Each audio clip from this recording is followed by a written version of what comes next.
I've been so interested in this duo of Sony handhelds lately that I dug back out some of my old Game Informers to take a look at the time when the PlayStation Vita came out. I have a collection of like 13 years worth of Game Informer magazines. Honestly, I wish I would have kept more of my gaming magazines from back in the day. Like I had a few years of 2000s PlayStation magazines that I threw away, a few years of 2000s Nintendo Power magazines that I threw away. It's just weird that back then it felt okay to throw those away, and now they're almost like some sort of collectible that people will buy individual issues of because they don't really make magazines like this, especially for video games anymore. They're few and far between, and unless you get into some real specialty ones, Game Informer is kind of it, and that's being powered just by the backbone of GameStop itself.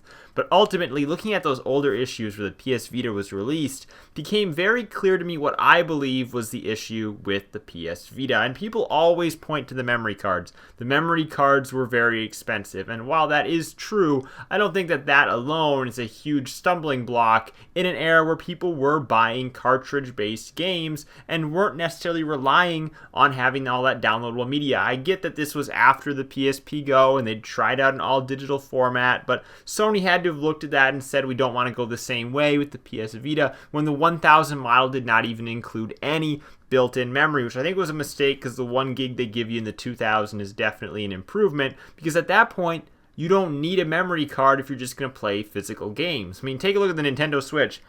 32 gigabytes of internal storage. In this day and age, their idea is you're going to play the physical cartridges and you'll maybe have a few games you'll download. And I feel like that's where Sony's thought process was. So just purchasing a small, 4 gigabyte memory card for the system should have been enough for most people. So I don't believe in the memory card thing being the whole big issue in relation to why the PS Vita didn't catch on. Instead, I think it really boiled down to people's expectations for the games that were on the platform. What I mean by this is when I look at those early issues of Game Informer where the PS Vita is being unveiled, they continue to say over and over again that this is a PlayStation 3 quality graphical experience in the palm of your hand, and talking about just how amazing it is and really hyping it up to be almost this console quality experience in your hand. And while the graphics may have looked very good and it may have seemed like graphically, yes, this Uncharted game is close to an Uncharted game we'd play on the PS3, that's the way it looked graphically on a small screen. My first experience with the PS Vita was playing it on the PlayStation TV, and that was the case for many, many years until I recently got a Vita, because the PlayStation TV, when you blow up a Vita game on a TV, it doesn't look that good anymore. You're not going to confuse it for a PS3 game in most cases anymore, because when it's compressed onto that small screen, it looks great. But the reality is it's at a very low resolution, where when you blow it up, it doesn't look that good anymore.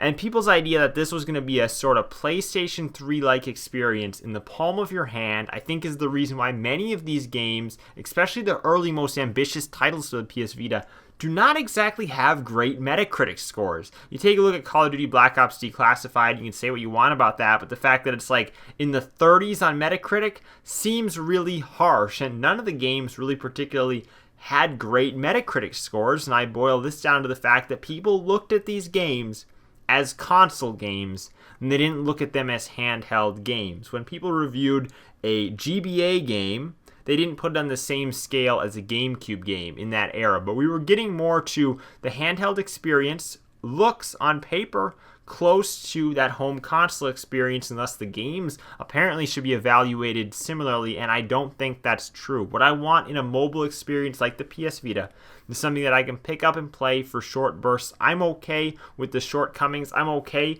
with some lack of game modes here or there, the introduction of other game modes that maybe reuse assets. That's my expectation, because this is a game that's going to fit on a cartridge and it's going to have a file size of like less than 2 gigabytes. This should not be compared to something that's on a Blu-ray disc. But now, as things kind of came closer together, it feels like they were like, okay, the AI in Call of Duty Black Ops Declassified, the AI just isn't that smart. But they didn't really say the same thing about the AI in a DS Call of Duty game, because they were like, yeah, that's a mobile game. Like, they understood the difference. But by the time you got to Call of Duty Black Ops Declassified, they wanted a PS3 quality AI experience. And on a mobile platform, even though you thought the graphics were great because it was compressed onto this tiny screen, it really wasn't quite that sophisticated. And while any JRPG, take Persona 4 Golden for example, is obviously bursting with content, the overwhelming majority of PS Vita games that launched were constantly compared to their console counterparts and thus evaluated to have less content. Take Mod Nation Racers for example, which has a career mode, but a career mode that reviewers weren't too fond of because it didn't have quite as much content as you'd see on the Mod Nation Racers game on the PS3. And the same can be said about the sports games. I really am truly excited to play Madden 13 on the PS Vita. Like, unironically, I'm excited because the graphics are better than what I have on a PSP, and quite honestly, we've not had this sort of level of a franchise mode in a mobile experience ever since Madden 13 on the PS Vita. That's why they're still updating the rosters for this thing. Take Unit 13, for example. Another case of the game doesn't have cutscenes, doesn't have much of a storyline. You know, the gameplay is good, but it's just not a lot in the way of extra content. Look, it's a mobile game. It was meant to be played for short bursts of time, and I feel like reviewers early on did not understand that. They had this idea in their head that this will be a PS3 level experience, and the games just couldn't live up to it. This was a mobile experience. This was something that should have been compared to the 3DS, which never got confused for a console experience because it wasn't this powerful.